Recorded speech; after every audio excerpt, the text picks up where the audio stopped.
You know, you got to do a lot of promotion for this movie, right? And I there's a rumor going around that you're going on Joe Rogan with Bob Lazar. The mic's not working. Yeah. I can't. I can't hear. Yeah, I didn't hear that. Yeah.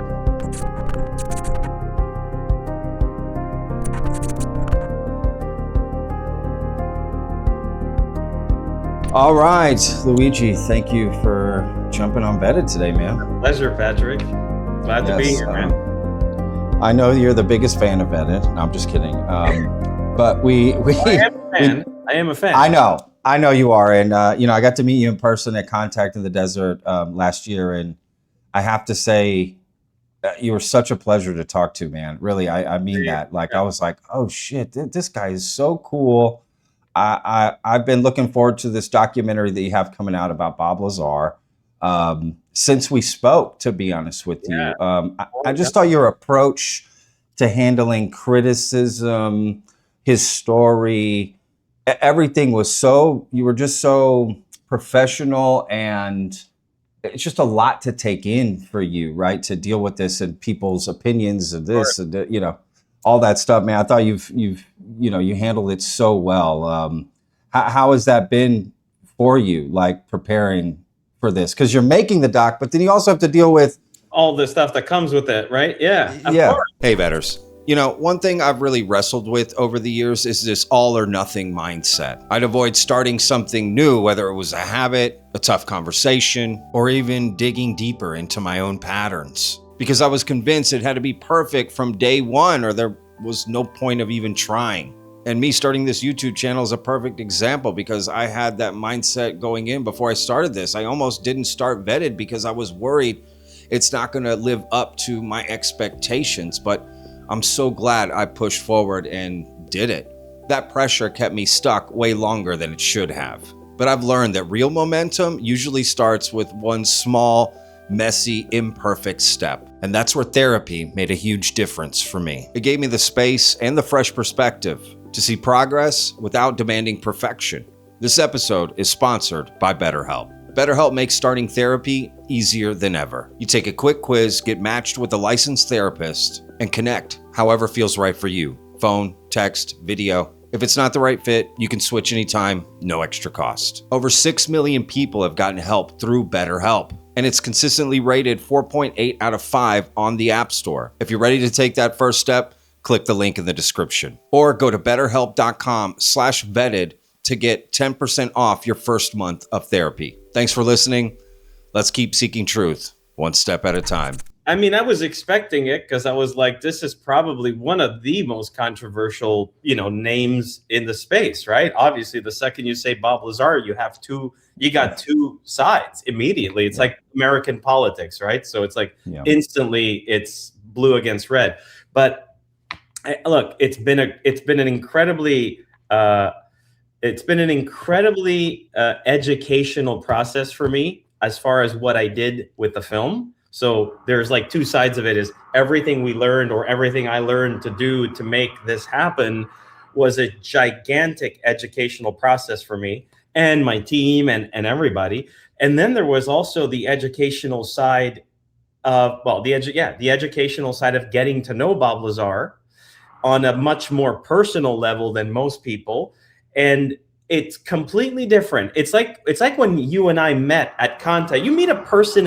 You meet somebody in person, there's a completely different way of visualizing them, sizing them. I guess it's impossible to replicate on a screen, let alone watching somebody in somebody else's interview or watching an old archival something. So having had the opportunity to spend 4 years basically with Bob Lazar, and spending countless we spent so much time together that, traveling together, spending time at his house, him coming to Montreal, spending time at my house, going through this with the whole team in the studio, whether it was in Montreal, Nevada, Oregon, we traveled everywhere. You get to know a person. You don't get to know the story. You get to know the person, and you get to see, and you get to meet the people around that person, how they are. if somebody is, I mean, I have met bullshitters in my life. We all met bullshitters in our lives. I mean, it's kind of like 100%. You're gonna meet a bullshitter in life. You're gonna pay taxes. You're gonna die, and you're gonna meet bullshitters in your life. That's you should add that to the two things. You'll meet bullshitters. So you get to become kind of, by nature in life, you get to kind of learn how to read people, and it's your own reading. You can't teach it to somebody. It's your own perceptors that are happening. It's your own journey of life that gets you to learn how to do certain things. And nobody's perfect at it, but I mean, I clearly had an opportunity to spend a lot of time with the person. And there was never a time that I ever felt like he was deceiving any one of us, including obviously myself, but any one of us. And that was something that was extremely rewarding, because it makes us want to work harder to do this. Because as soon as you start picking up on somebody and you go like, not too sure what the fuck that, immediately, do you really want to go and invest all this, and you want to put all this effort into it? Because like maybe it's all bullshit, right? So if I have to say, did I double down? Bro, we fucking triple down, because we saw this was absolutely coming from a place where it looked legit. Now, a lot of people will say, oh, I believe he believes this story. Okay, well, okay. I mean, if he's that good at believing his own story and making that become easy for, maybe making that story become easy to sell to other people, he's extremely good at it, if that's the case, because he managed to flip my whole crew. I don't know if you ever heard it before. I remember if I told you, but nobody on our team, except for me, nobody here knew who Bob Lazar was when we started. Yeah. No one even knew who he was. When I said we're going to work with Bob Lazar, everybody's looking at me going, okay, who's Bob Lazar? Like, it was like, for them, it was like, for me, it was like surreal. What? You don't know Bob Lazar? And it was like, what? And they were like, no, we don't know who Bob Lazar is. And then the second step is, yeah, he worked at Area 51 or with it, and he was like reverse engineering extraterrestrial spacecraft for the government. That makes you look like a complete fucking lunatic if somebody has no idea what this is all about. It's clear. Yeah. I mean, what? So as much as the mainstream has come into, or as much as this topic has seeped into mainstream, there's still a lot of people who have no idea what this is all about. I guess the only thing most people know about is, yeah, I heard on the news that the government is, but that's it. Like they're not diving in. It's not like they're going, oh, let me go research this shit. They don't even know what the fuck to look for. So yeah. They all didn't believe his story. I have to say that openly, including my sister who works with me. She was like, I know you like this UFO stuff, but this is insane. Like a guy who worked on flying saucers for the government, that like, what are you saying? And I said, I think it's real. And so give this guy hear him out. Let's hear him out. Yeah. So they kind of all, after it happened earlier than just 4 years. I mean, I think it was after the first time everybody filmed with Bob in Nevada. And we spent, I think, a week out there with everybody. And that also goes with Bob's wife, Bob's family, friends, the surrounding, like the whole, you don't just get to meet one guy, you're getting to meet the whole, and they're all amazing people, credible, like very nice people, normal people.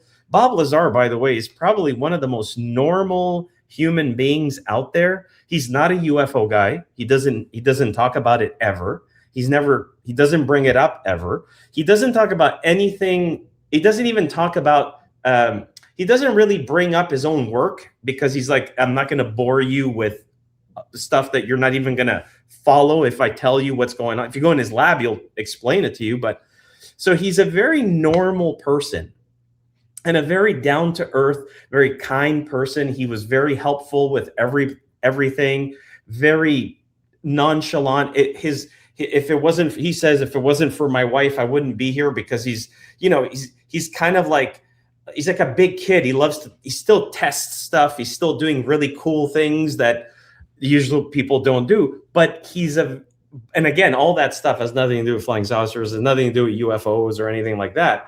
So you get to meet a person, and it really becomes more and more difficult to go like, he's fucking lying. It became almost impossible because I was like, it just doesn't. I'm not getting that. But I will say it, and I'll keep saying it. I'll keep repeating it. Bob, to me, my professional assessment as a 51-year-old man on planet Earth, having traveled the world many times, having met a lot of people, he's not lying. He's 100% omitting information. 100%. There's no question in my mind that we're not getting the whole story. But what we are getting is part of that story. So it is real. It's just parts of those things are kept secret for particular reasons. Some of them, I believe, are essentially national security reasons. Other ones, I can't answer. By the way, if you hear a noise in the background, there's construction upstairs and they're drilling into the cement. So I don't know. Don't sweat it. Yeah. Don't sweat it. There's a whole parade right outside my I'm on the third floor. They're having it's called Semana Santa. So there's a whole parade happening here. Yeah. You might hear my shit from me too. Either a guy drilling or he drank too much milk and it's really bad. Yeah. So, oh shit. So yeah, so that's kind of the experience, you know, and Sure. and I hope that my film also shows that a little bit. We really dove deep in the S4 story. We also have never before seen absolute undeniable evidence in the film that will be very compelling, by the way. But aside from that, we also cover the man, the person, the human being that has been constantly, the moment he came forward, Bob Lazar became this product of ufology. He became a symbol of it. And so people sometimes don't recognize that it's just a man that had something happen to him in his late 20s, early 30s, well, 29 years old. And it was a very short period of his life. It was no more than 6 months. But those 6 months make everybody define him based on only 6 months. Imagine you and I would be defined by what we did for 6 months when we were 29 years old. You would not want to interview me. So you know what I mean? Yeah. So, yeah. I wouldn't be here. Yeah.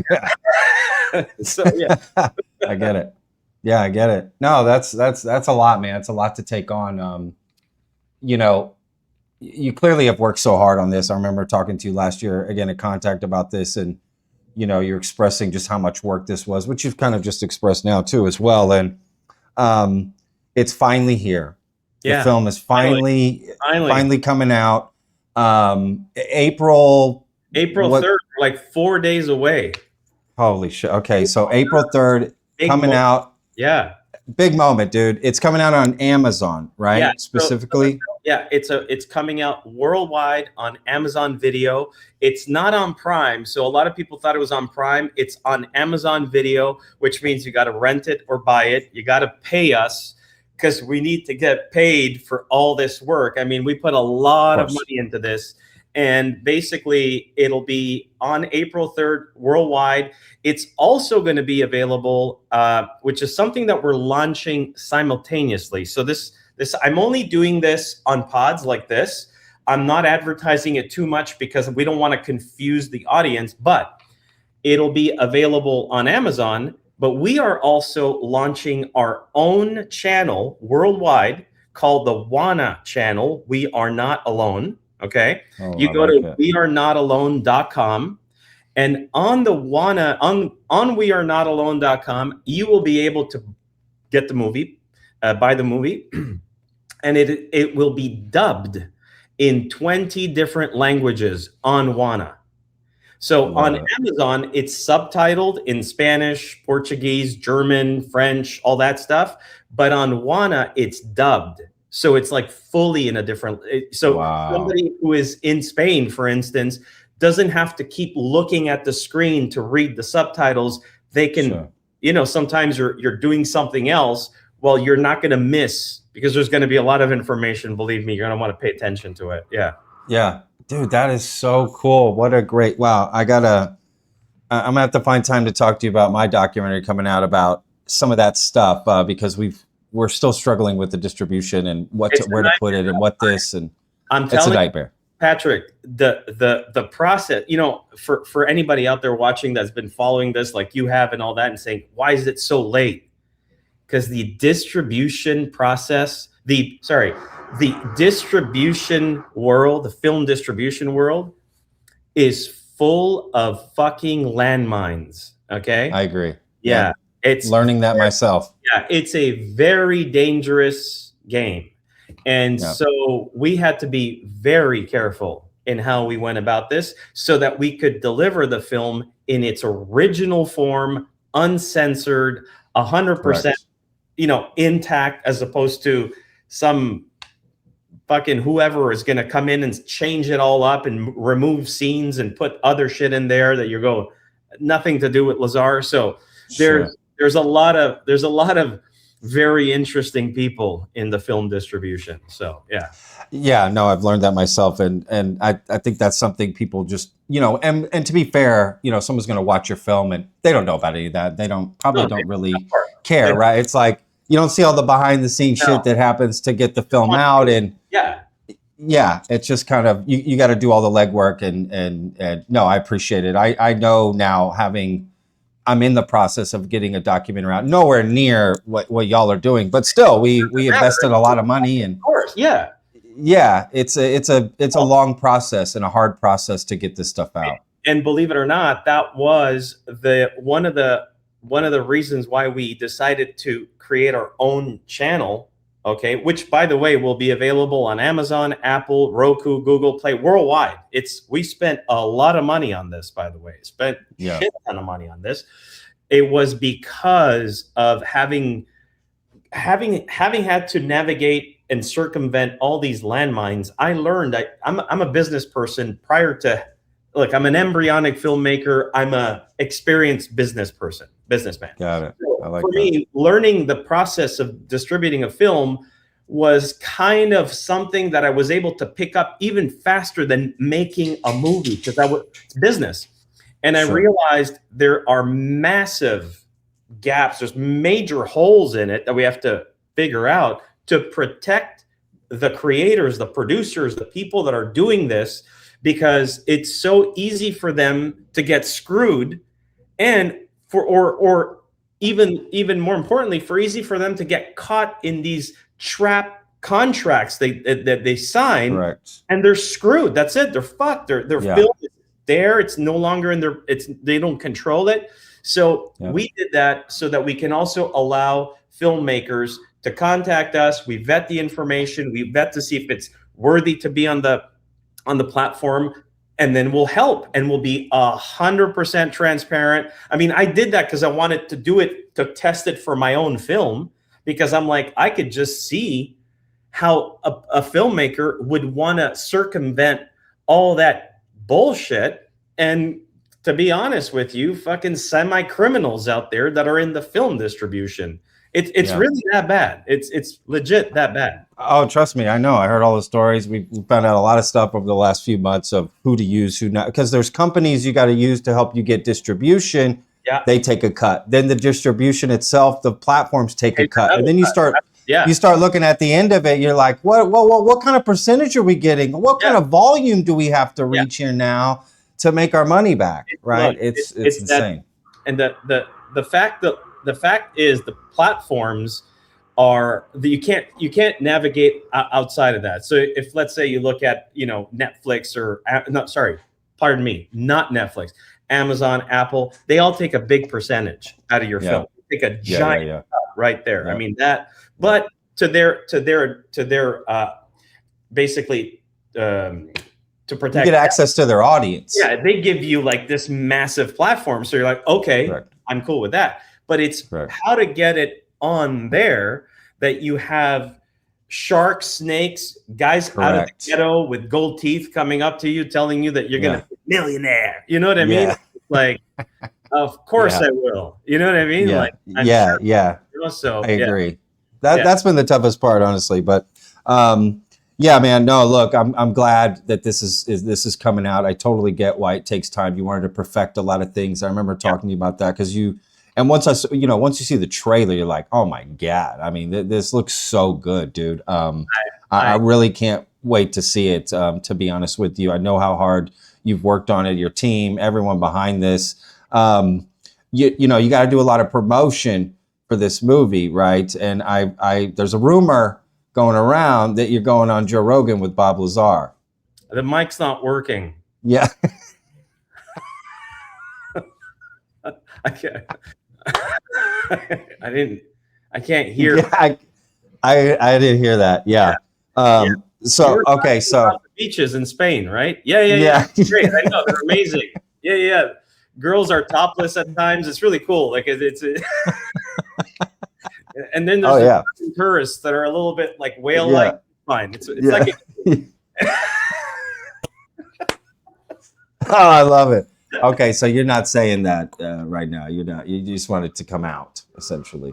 Yeah, I want the film to come out. I need the film to release to the world, and I want to see it on Amazon. I want my cousin in Rome to go buy, and it works, and then I'll be like, okay, it's working, it's happening, it's real. Now we can promote it. We can promote it, yeah, because it's sure. That to me is going to be the big moment where somebody in Europe or somebody in my family, and even in the village, okay, that I have to like radio control from here how to push the button to go and get it on their TV, and if it works, then I know it's good.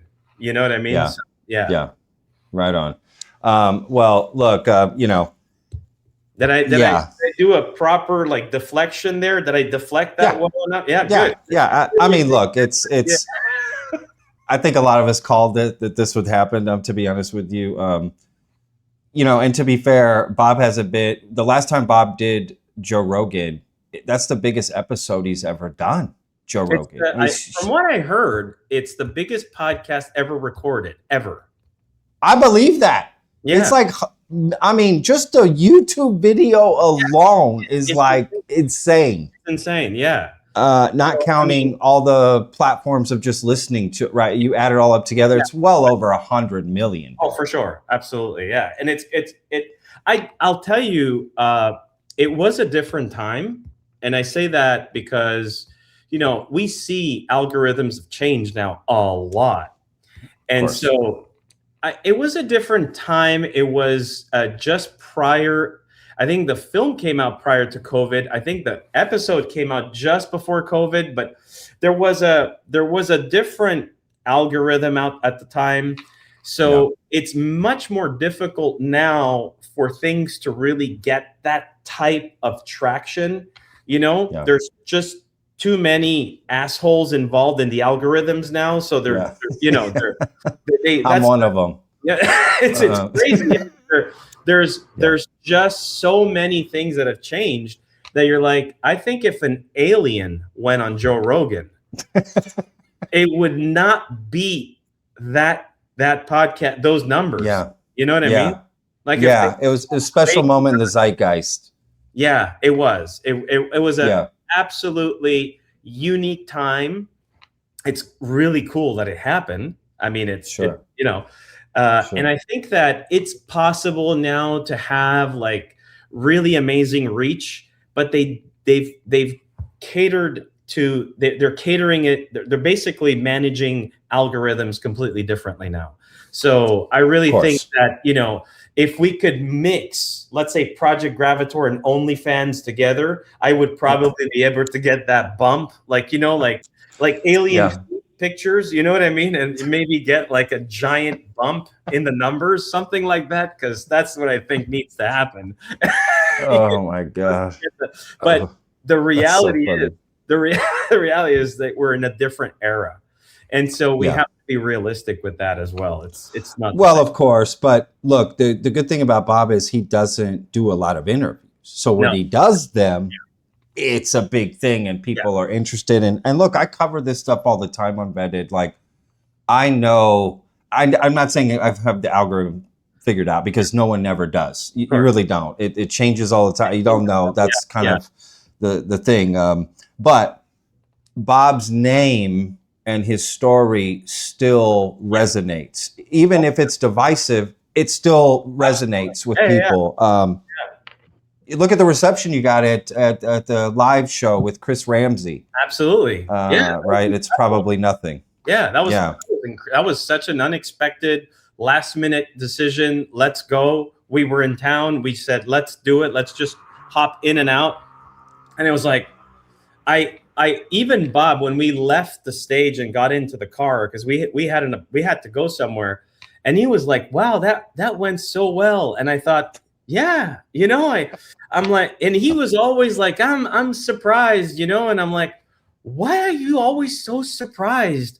People love you. And he's like, yeah, not everyone. He's so self-conscious. I think he still has that little bit of that 90s trauma of what happened after he went public. And I think that'll never go away. I think it'll always stay with him. I mean, clearly there's the detractors, the haters, there's people who have amazing arguments that are not in favor of the Lazar story, which I respect tremendously, and they do good work.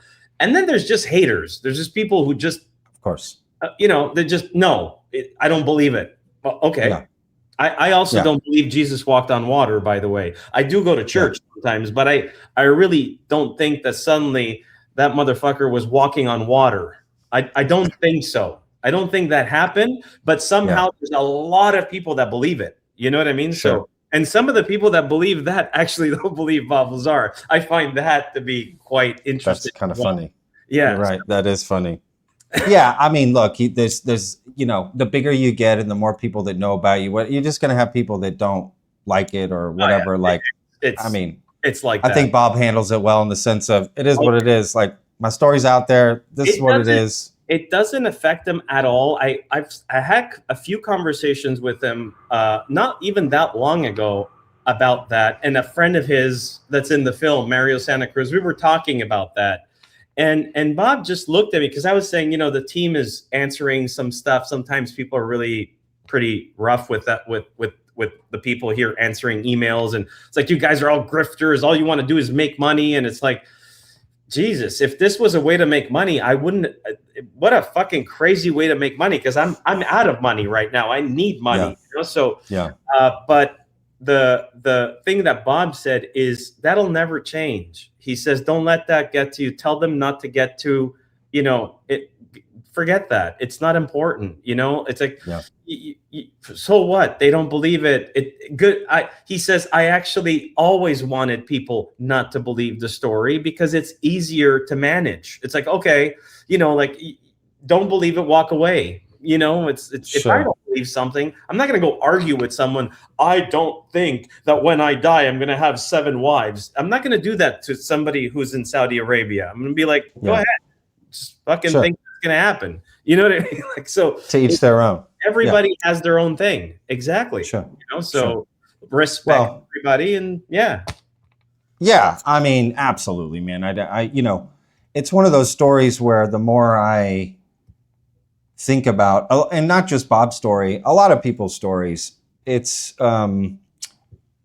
belief is an interesting it's like, well, it's hard for me to believe, not believe. I just, there's no word, there's no undisputable proof in the scientific zeitgeist for me to lean one way or the other.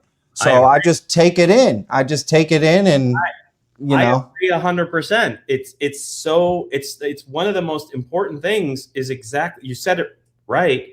There actually is no real evidence of a flying object, an object created by another species that is flying, that we have seen, that has been presented publicly. Sorry, I have to say, maybe we've seen some stuff, but presented in a way that it has accredited, or people that have some type of authority to say that is real.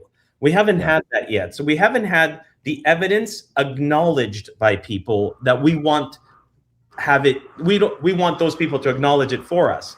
So that hasn't happened. And one of the things that I provide in this film, there is evidence, and I say this with a lot of, I'm very careful in how I say it. There is undeniable, reproducible, verifiable evidence. It is 100% in my film, never before seen, ever.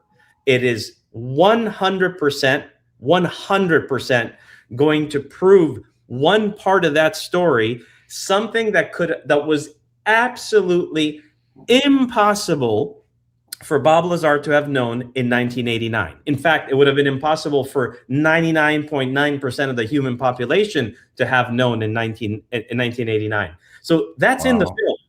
It does not validate flying saucers. I'm telling everybody right now, there's no evidence of a picture of a flying saucer. We have really nice recreations of one, but it's not real. But it does give a lot of credibility to his story, because something in the film will make everybody go, oh my God, it's actually there. So all of a sudden you have to now look at all the arguments against Bob Lazar. And I say this, yeah, there's holes in the story. Of course, like there's no question they're always gonna be there. But there's some reality to that story that is much closer to the stuff of why we know Bob Lazar. Nobody cares about Bob Lazar's school or where he went to school or what he did when he was 19 or 15, or all we care about is the fact that he said there was flying saucers at a place called S4 and the government was reverse engineering them. That's really all we care about. I mean, if after that, the guy was eating babies' brains, nobody's going to care about that.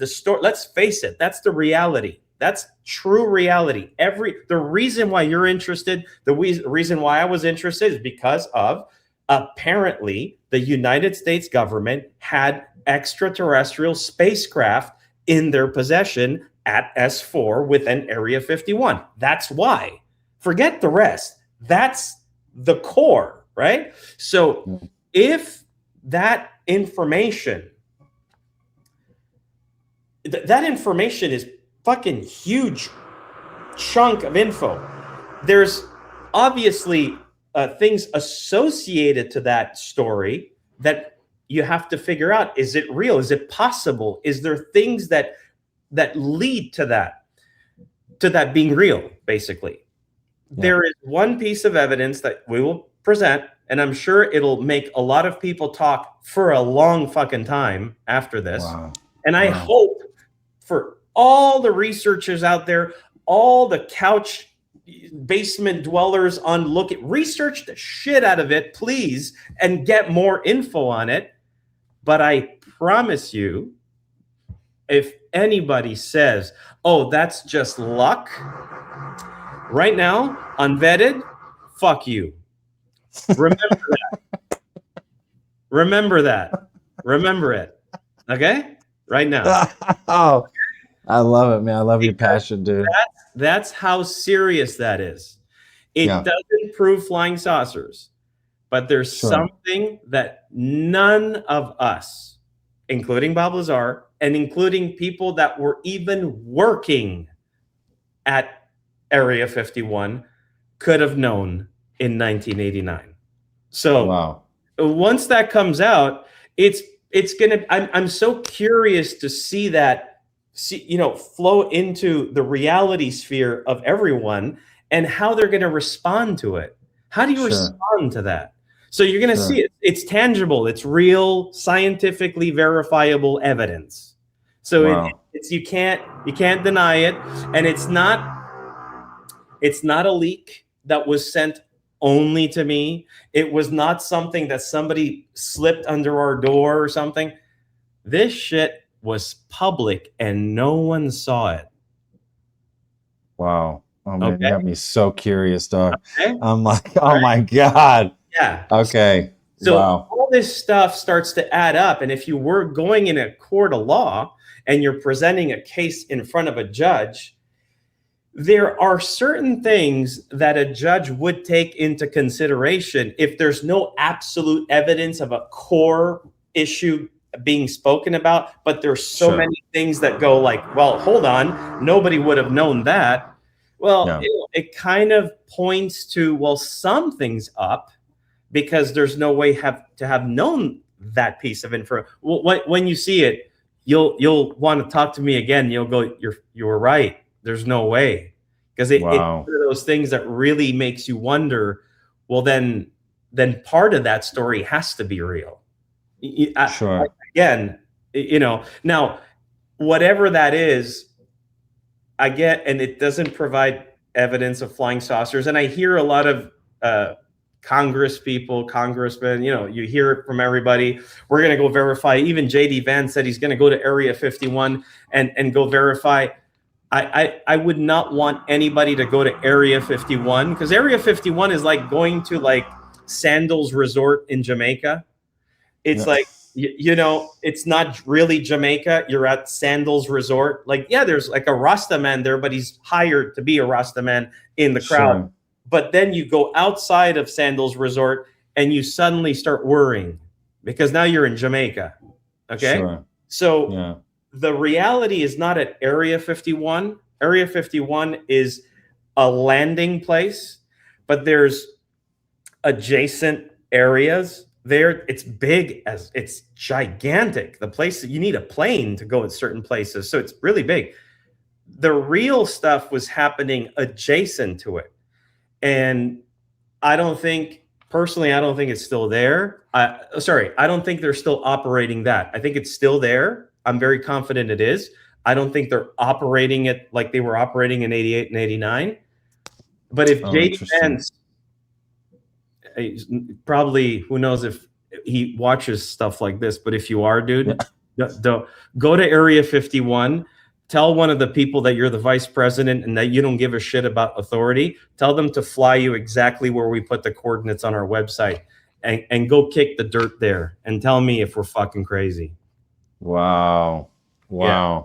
And S4, right? That's essentially where Bob said he worked. S4. Absolutely. It's right by Papoose Lake. I mean, it's about 12 to 15 miles approximately southwest of Groom Lake, Area 51, right adjacent to the Papoose Mountain Range. It's on the other side of Area 51. It's on the other side of the mountains. Yeah. I mean, I've been out there. I've been to Area 51. I've been to the back gate. I didn't see anything. There's nothing to see out there. Nah, of course not. It was fun though. I had a great time going. It was cold when I went there. It was freezing when I went there. I went in August. I almost died in the desert. I went in November. It was cold, man. We woke up at the Ailey Inn. We stayed. We slept at. You stayed there? Yeah, we stayed there. Oh wow! There was snow outside. So wow. Yeah, I wouldn't have stayed there. I saw. What is that? I got a camper trailer. I got to stay in. I stayed. Looked like a 1981 bad horror film place, but But it was an experience. Actually, that was when we went there. Initially, we wanted to put in the DeLorean time machine in the film. We never did that. We're using it for a VR experience.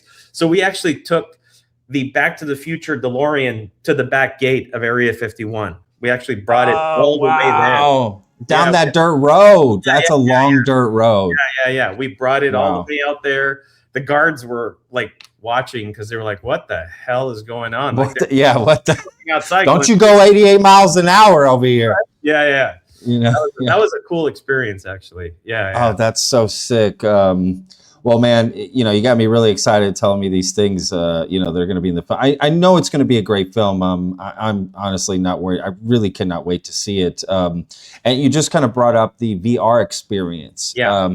And I got to see at Contact last year. You were letting a few of us get like a glimpse. Yeah. Yes, a very, very small sneak peek. And you made that very aware. Okay, this is just one thing, but just that one thing I saw, I was like, "Oh my god!" It's gotten better. I mean, now it's like, well, of course, yeah. I mean, it's going to be. I think to be really realistic, I think the VR is going to come in at either the beginning of fall.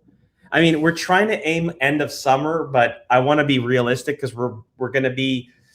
I don't want to be late again. Okay, so but that's going to be a really cool experience because it's going to be something that people who have those VR, whatever goggles you have, whether the Meta 2, Meta 3, don't get the Apple ones. They're too expensive for nothing. Like, it basically get a nice, good quality pair of 3D goggles, and you'll be able to walk around S4 and literally interact with, you can open doors, close doors. You can pick up equipment in the lab. You can literally turn on the lights, turn off the lights. It's like you're there.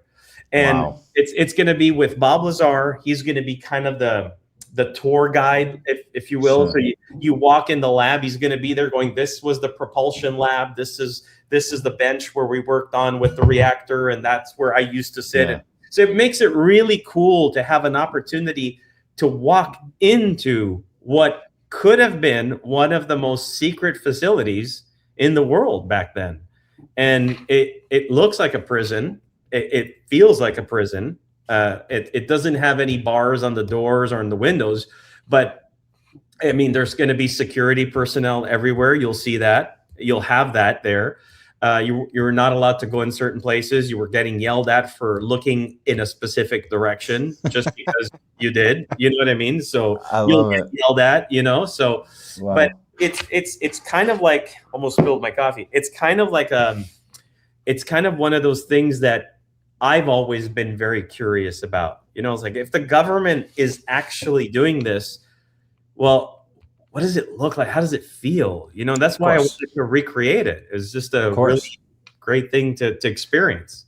And Bob helped you with, I remember you telling me he helped with dimensions, and that was another, I remember you telling me that was another like positive point for you. Like, how would Bob know it's this and that like these weird things? I mean, I could say this all day long, and I've said it a lot, and I can say it here, is there are a lot of things that made me believe in the story, or in details of the story even more, not of what he said, but in us confirm, like, so just so people understand, we created the entire facility, the crafts that were there, the equipment, everything, to scale, to real size scale. So this is not a video game. This is a real place. If you put on the goggles and you walk for 10 miles, there's stuff to see for 10 miles. Okay. Well, if you go outside, I mean, if you go in but in the base, everything is accurate. And sizing matters. If you're building something, sizing matters. So everything he described to us in the initial meetings, we took very seriously. I took a lot of notes. I was very detailed. I mean, almost to an autist level of detail, because I wanted to make sure I did not mess anything up. And when you verify something in reality, and then obviously the one that clearly makes the whole story real for me is the description and measurements he gave us of the craft, and we built it. So it's not like it was just, it's around that and figure that out. No, it's that, and the angles were about like this, because when I was standing next to it, it's here. So we're measuring and and when you're building it, you go, wow, it's actually like that. And then you go inside, and the thing I say in a lot of interviews, it's because it's the thing that struck me the most, is that Bob kept saying that it was very dark inside the craft when he was allowed inside the craft at one time. He went in there with his lab partner, Barry, that he was working with, and he was allowed to go inspect the components inside this craft that would look pretty empty from what he remembered. There were some components in the center. Anyway, he says very, very dark. But prior to saying it was very, very dark, he had explained to us that we were talking about the entrance hatchway.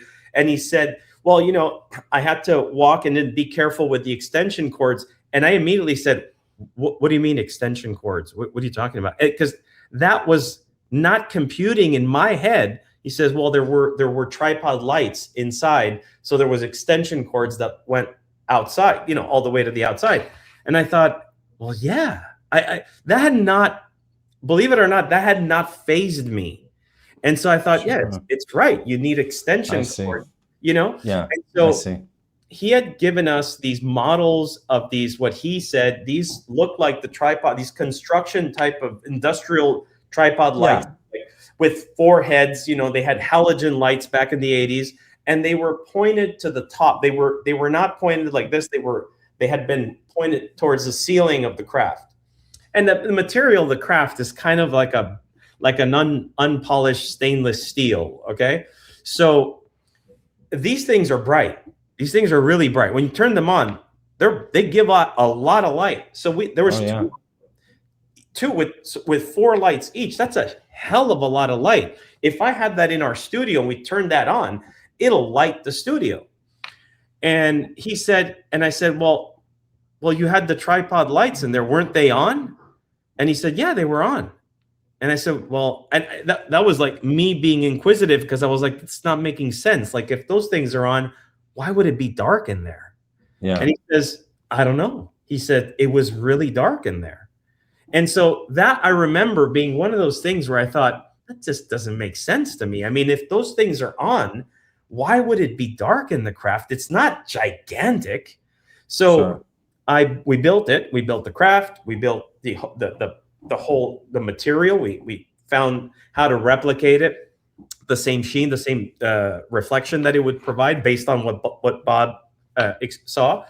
And we turned on these lights, and the lights are specifically the same lumens, same power of those lights back in the 80s. We researched them, we installed them. I mean, it's the exact luminosity per halogen light, and they were at max on, and you couldn't see shit inside the craft.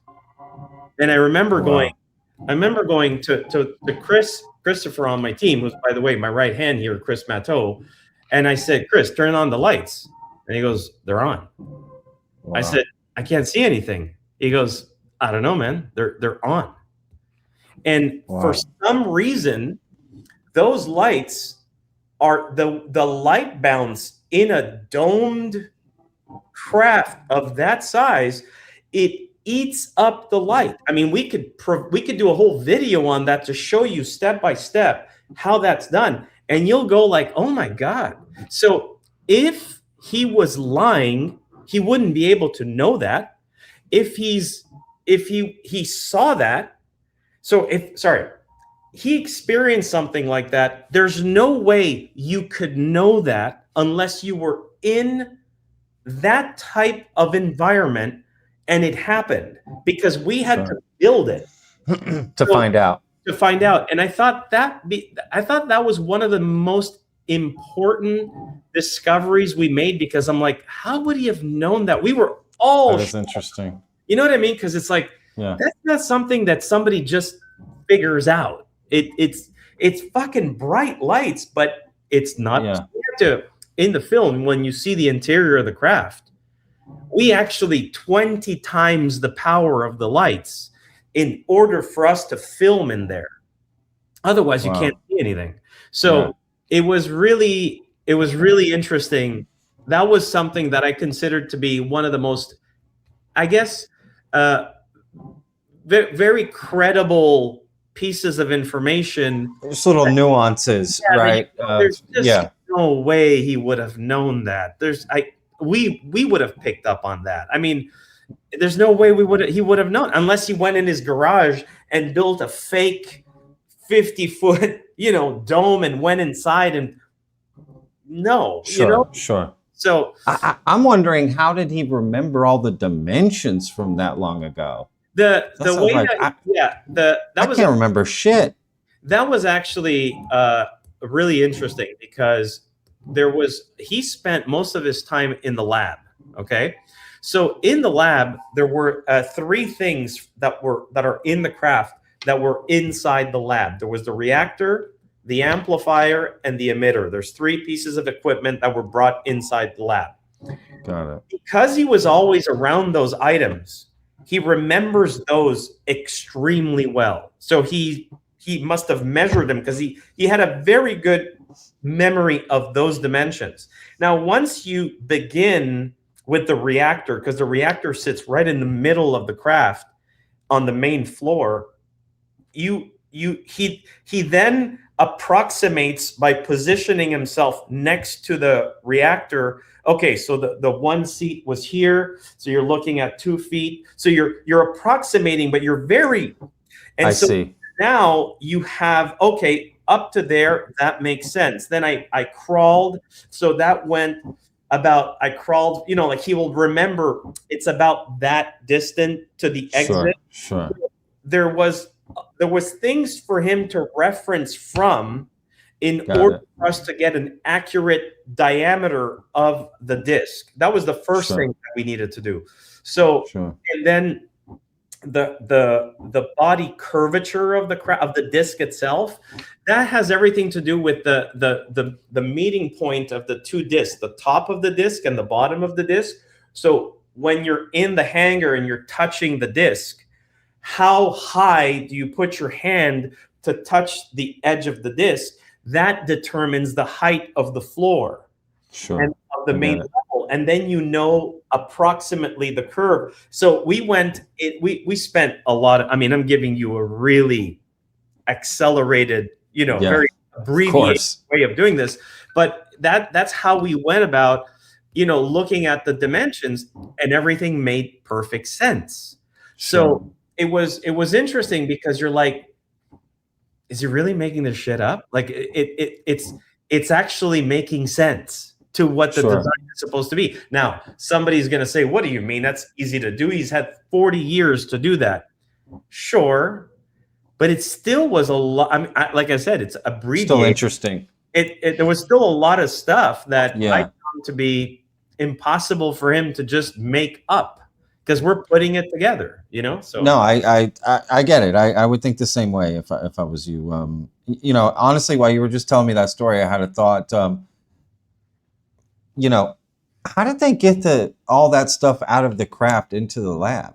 Yeah, wow, dude, that's exactly what I said. That was exactly my first. That was the first thing I said was, how did that happen? So the reactor is actually one of the only things you can remove. That is, you could just lift off. Everything else is molded into the craft. Okay. Yeah. So he was only allowed in the craft that he nicknamed the sport model. It's the disc that we famously see, the flying saucer. Yeah. The amplifier that was in the lab had been cut out with a plasma cutter way before he had ever been hired to go there. So he says, when I went in the lab, it was already there. And when I was allowed into the sport model, I could see the placement of where that amplifier was supposed to be. And you could see it hadn't even been done surgically. It was slightly jagged edged around with some burn. Like he literally said, they cut it out with a plasma cutter. And he said that was a big deal, because he said they really had to be sure of this. You're talking about, what if that's like self-destruct? Who knows what you're doing? Yeah. So, and essentially that amplifier was sitting on the ground in the lab. He says that's how it was. Obviously, there was a lot of stuff that must have happened prior to me being hired to go there. Sure. The emitter, on the other hand, in the sport model that he went and viewed, he peaked. There's a little honeycomb hatchway that he was able to figure out how to open and peak on the bottom level, where the 3 gravity emitters, or the emitters, are there. They're like these cylindrical, they look like, I don't know, big cylindrical trash cans that are upside down. They were all 3 in the craft. So he says the emitter that was in the lab, I don't know where that came from, because the sport model had all 3 of them. So he says, I can't tell you where that one came from. All I can tell you is it was in the lab. So he's basically saying, I don't want to speculate that they took that out of another. He goes, I don't know. They never told me. They didn't. Sure. Barry didn't get into those details. So he says it was clearly there in the lab.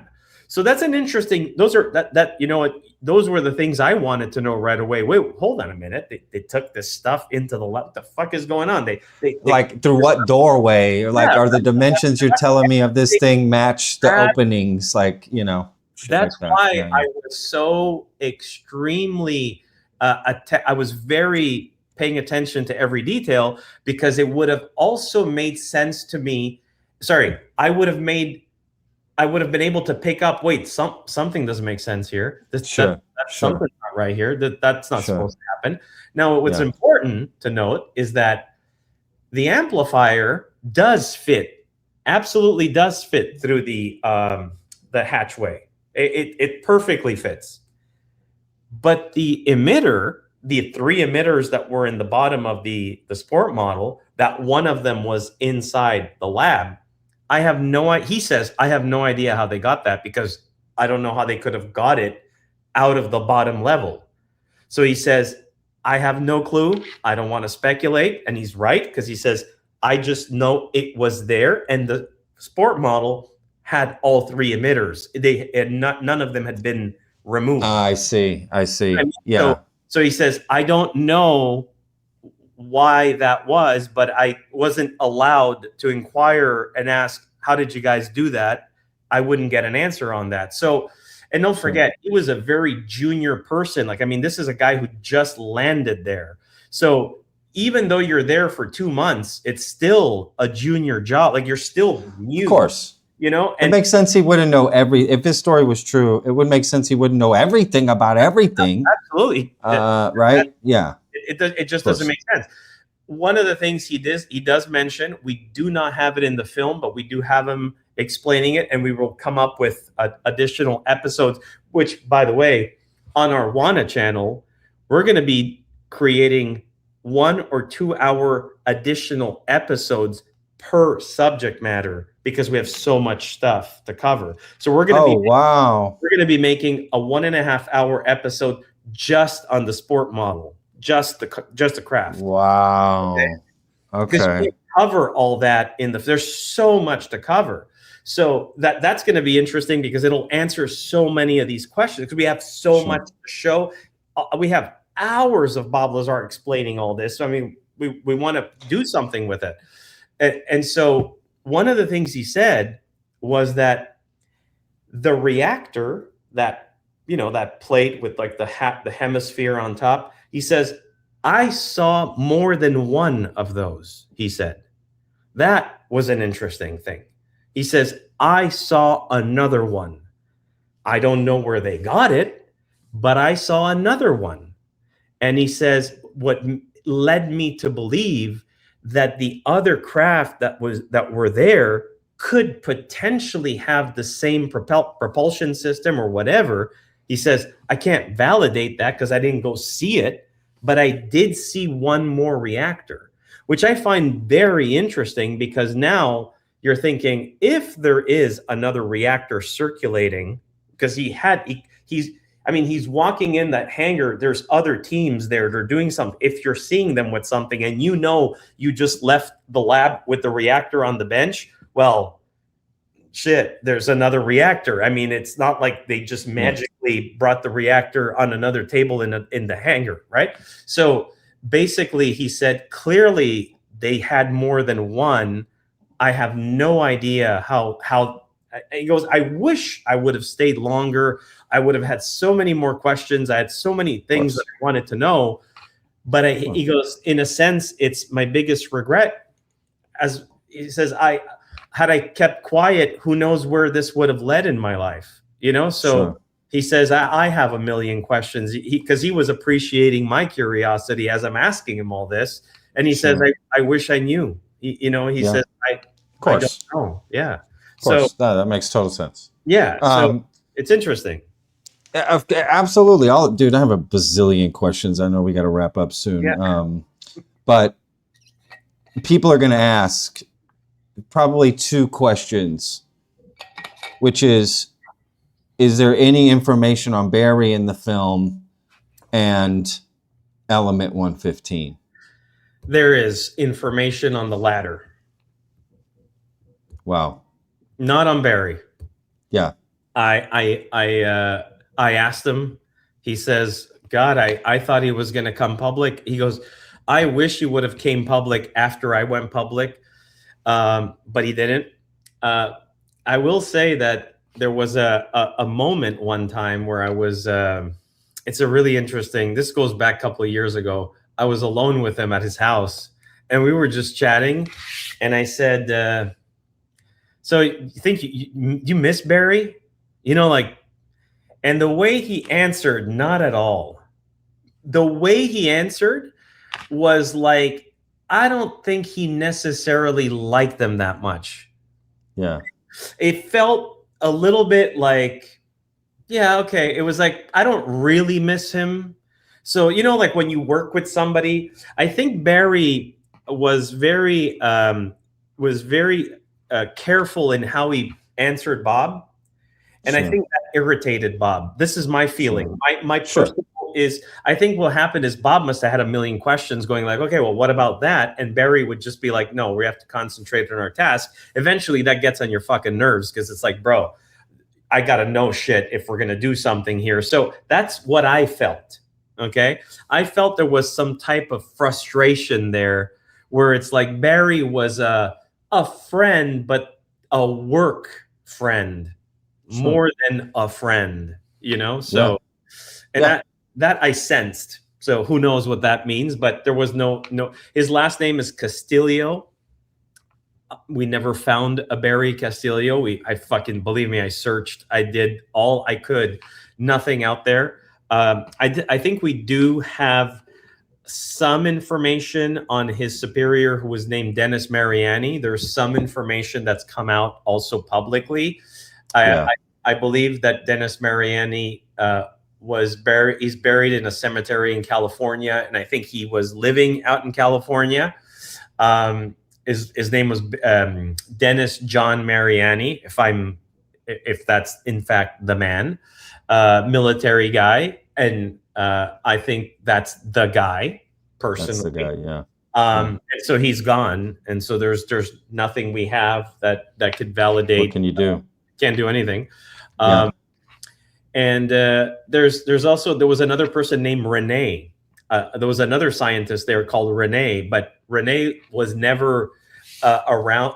Was not around enough for Bob to have interacted with him. He would come in and interact mostly with Barry, and Bob being there, they would exchange, some like hi, whatever, but sure, some pleasantries. Not really deep, not inquiring with what Renee was doing.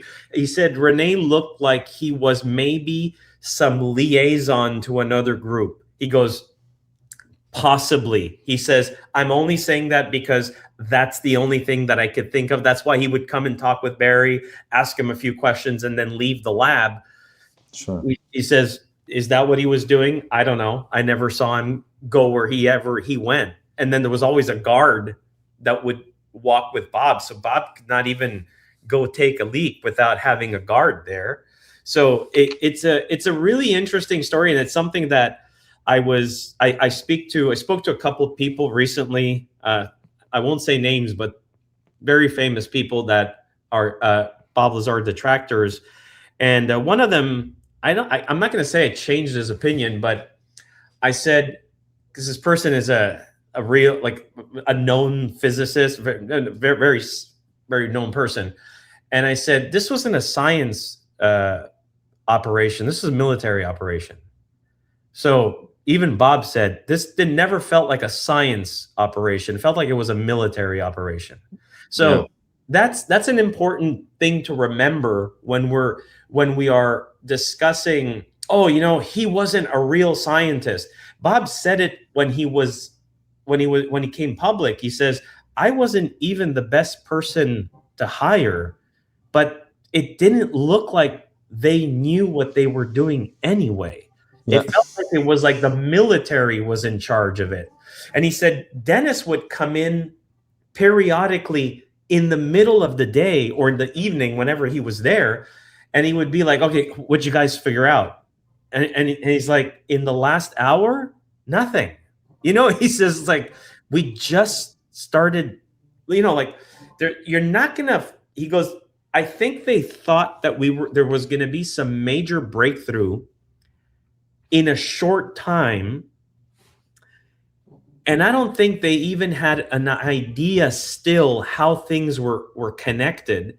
So to expect some type of breakthrough that quickly proved to him that whoever's in charge has no idea what this is all about. It's like, come on, guys, hurry up. We need come on, Patrick, I need you to make me another iPhone with the ingredients in your house. Okay. It's like, how do you do that? You do that, right? So it's like he felt that there was some type of urgency, but he didn't understand why. But he certainly felt that it was more of a military operation than a science. That makes sense. Yeah. So what's I don't know. I don't want to spoil the film, of course, but so what's the element of element 115 is it just talked about, that sort of thing? It is talked about. It's talked about. There's information. People think he has it. Yeah, you'll hear him say something really interesting in the film. Okay, that's cool. It's the first time that he says something on camera, so he says it about it. Wow. Okay, that's pretty cool. That's pretty cool, man.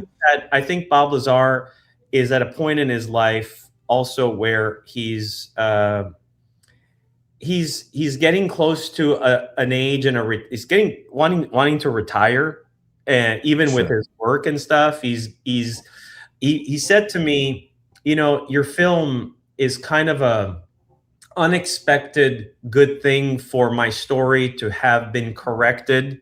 He said, I personally heard a lot of misconceptions about things that I said over the last 30 some years. He says, at least if ever anybody has a question, they can at least look at this and they can pretty much know what happened to me back then. And he said, it in a way, timing was perfect. We're also living in an era where this topic is no longer so fringe. You know what I mean?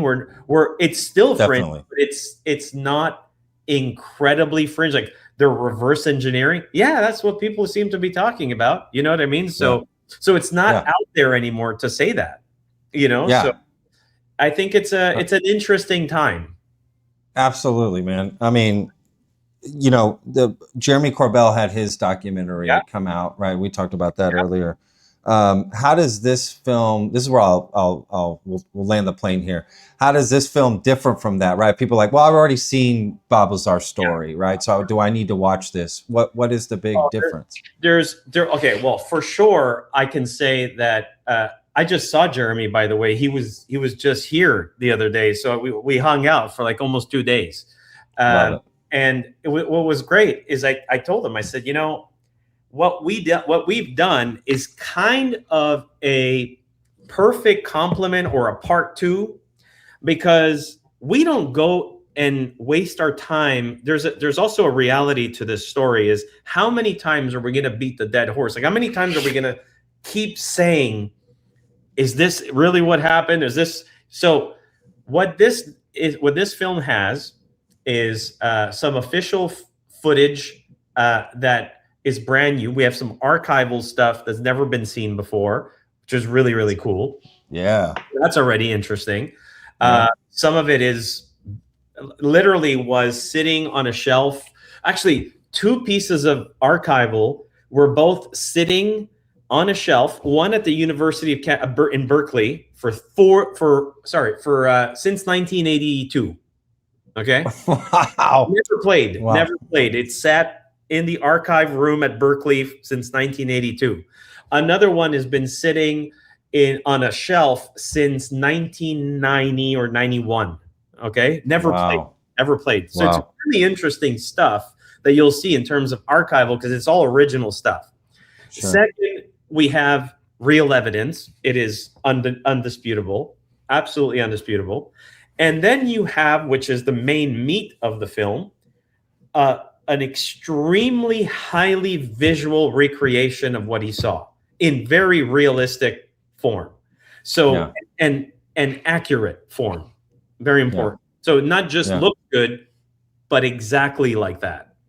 So all that together, there's a lot that's new. And for the people watching, I mean, I had to, obviously the first people who saw my film was Bob and Joy, his wife Joy. That was my first audience. So that was the most nerve-wracking day of my life, because I'm like, if Bob and Joy don't like this, wow. That's screwed. Yeah. So that was a scary. It was really scary. I remember they called me. It was a FaceTime, and Bob said that was probably the scariest thing I've seen in a long time, from how incredibly accurate that was. He said that worried me. That's what he said. He goes, that's how realistic that looked. Okay. And Joy, which was, for the audience, who's been married to Bob now for 25 or 26 years, said, oh my God, I've learned so much. He had explained it all to me, but seeing it, I finally understood it better, which is, most people need some visual aid. And I think this is what this film will do. It will really provide everybody a really clear, like when he says one thing, that it's in front of you, it's right there. It's like he's explaining it and you're seeing it clearly. So you can't go, what do you mean? Is it which part? No, it's right there. So now we have a visual to what this unknown technology was doing, which is really interesting. Wow, man. So this is exciting, dude. Honestly, I literally cannot wait to see this thing. So we got the film coming out April 3rd. April 3rd. On Amazon. And wearenot.alone.com. And wearenot.alone.com. And then you also said, I guess I don't want to confuse people too much, but later on there's other content coming out that's extras. Absolutely. So the film comes out on April 3rd. It's available on Amazon Video worldwide and on wearenot.alone.com. Following that, probably in the next couple months, we're going to be releasing, maybe let's say 3 months. Okay. We're going to release a new episode, and it'll be just the sport model. Okay. Yeah. They're drilling here. So it's going to be just the sport model. And that's going to basically cover A to Z of the crap. I mean, there's so much to cover that you can't do it in a film, because I have to put everything else. Absolutely. I get it. Trust me. So, and then we have the visuals. I mean, we have so many visuals that we created that we didn't use in the film. So, I mean, we're talking like, we spent a lot of money on visuals. I want to use them because they're beautiful. So absolutely. There's going to be an episode that'll be on the sport model. There'll eventually be an episode on Element 115 and the reactor. There's going to be an episode on all the archival stuff, which covers a lot of the science and a lot of the stuff that he had been told back then and some of the details of all these things. And there's going to be episodes that are related to other parts of his story. So those are going to follow exclusively on the WANA channel, on our channel. We're going to create them so that they're released there. So I highly recommend people check it out when it comes out, because there's going to be some really beautiful, we're going to make it as beautiful and as interesting as possible. And I would say, like I said, end of summer, early fall, we're going to release the VR experience, which is going to be launched on Steam, if anybody knows what that is. And that's where you get, the opportunity to put goggles on and basically walk through S4. Wow. So, Wow. Yeah. No, that's awesome. Man, this is so exciting. How did you get wearenot.alone.com, bro? I spent... Holy cow. I believe it or not, somebody who knows Tom DeLonge actually reached out to me about 5 years ago because they wanted it from me. And I said, no, fuck off. No way. Yeah. Dude, that's huge. Yeah. That's right? Yeah. Wow. I spent a lot of money on it, though. When I bought the domain name, I think I bought it in 2017. I think it was 2017. And I paid in the 5 figures for it 5 figures for it back then. Wow. And and it's been sitting on the back burner for the longest time. But I'm like, Sure. it's gonna eventually have some value. Bro, that's just priceless right now, I would think, and only going to grow increasingly more. I'm glad you guys are using that. That's such a cool and it's an website. easy one to remember. So yeah, absolutely. It's. I just couldn't believe it when you said, wait a second. You know, we are not alone.com. I mean, you know what I mean? That's like, holy shit. That's the mother load. Yeah, that's the mother pearl, bro. Yeah. Okay, so I should be able to put links. I can definitely put a link to the website in the description, and then I'll update once April 3rd comes for the Amazon, so people will be able to click in this, because I'll probably put this out tomorrow, so that'll be but get people amped up, ready to see this thing. Is there any last thing you need to say to people for this film, or hey, anything? For anybody out there, if you want to support us, please do. We'd love.